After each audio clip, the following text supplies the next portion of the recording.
చిరుగాలికి పరిమళమిచ్చే సిరిమల్లెల వనమై ఉందాం. గగనాన్ని నేలను కలిపే హరివిల్లుల బంతెన అవుదాం.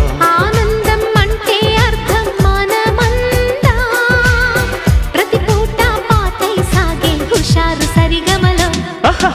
ఎన్నో ఎన్నో రాగాలుండే సంగీతం కాదా చల్లకి నవ్వుల కేరింత.